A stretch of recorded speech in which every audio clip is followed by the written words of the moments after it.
Y'all have to excuse me for being so excited. It's not every day we get an opportunity as patriots to support somebody who is a patriot, who will represent patriots.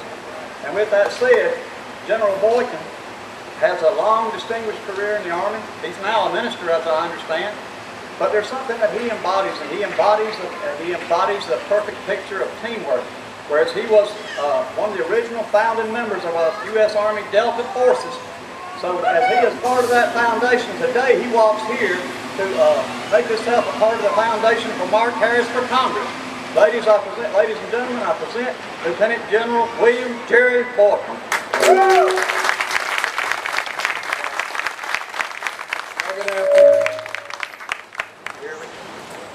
Are we on here?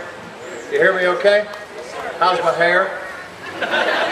Okay, first of all, I just, my dear friend Bishop Larry Jackson just walked up just a minute ago, and after I got through hugging him, I looked at him and said, "Don't worry, I'm not going to use any big words today."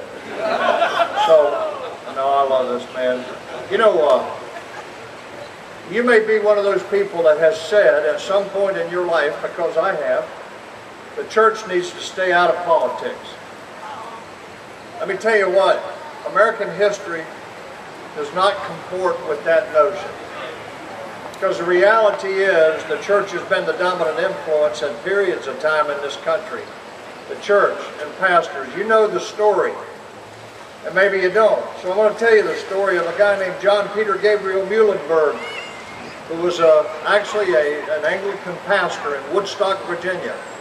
But he was one of 10 children, and his brother was also an Anglican, or actually a Lutheran pastor up in New York.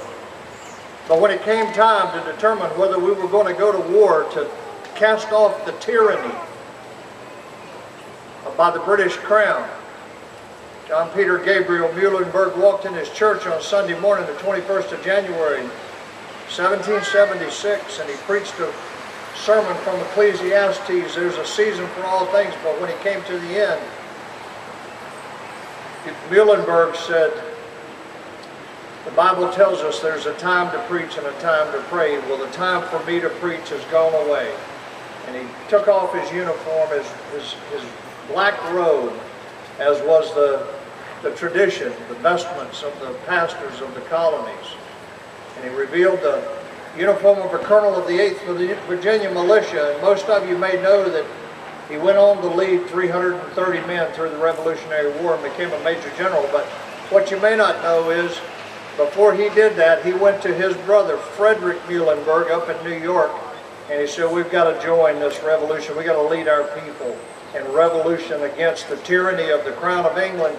And his brother rebuked him and said, basically, the church needs to stay out of politics.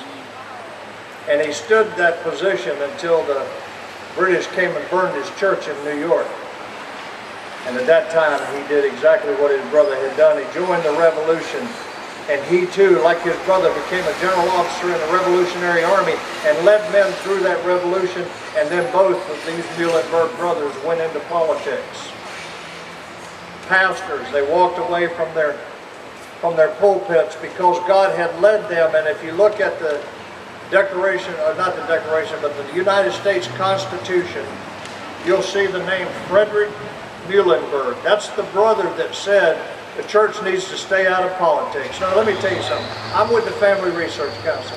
We're a Christian organization in Washington. We lobby Congress for policies that are faith, family, and freedom friendly. Say that 3 times real fast. But we know who we can go to. We know who the people are in that Congress today, that when it comes to faith, family, and freedom, they're the people that will not only say, "I'm with you," but they'll get out and they'll take the lead. They'll get up and they'll stand in Congress and they'll talk about the issues that are important to the families and to our First Amendment rights of faith and conscience, and to our general freedoms. We know who they are. And you know what? Some of them are pastors. Some of them are pastors. One of them is from right here in North Carolina, as a matter of fact.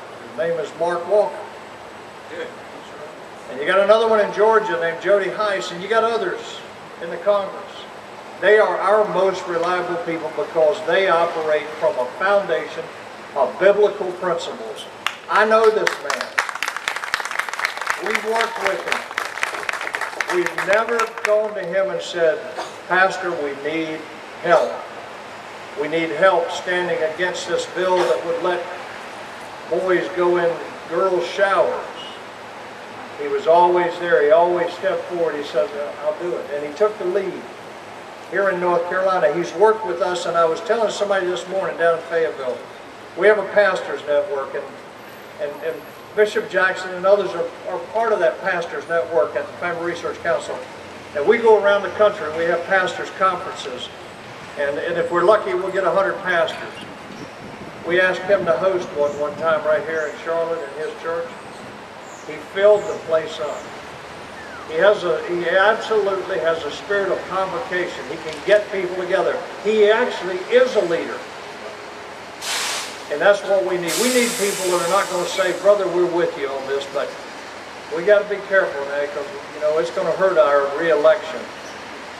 We need people like Mark Harris that will throw caution to the wind and stand on principle for what they know to be biblical truth. They know what God's expectations are, and they will stand and take the lead, not just stand in the background and wait for somebody else to lead, and then when the vote comes around, they'll vote right. That's not good enough to be able to just vote right. You've got to be willing to stand up there before the Congress, before the cameras, and talk about biblical values and the things that are important to us, not only as Christians, but as a nation. I believe in Mark Harris, and I know that he will do that. Let's get out. He's going to need a lot of support. It's not just financial support. He needs people out there knocking on doors. He needs people out there putting signs up. He needs all kinds of support.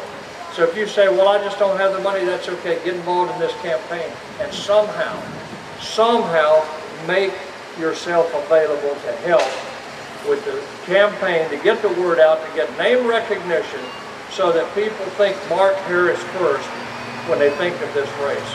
God bless you all.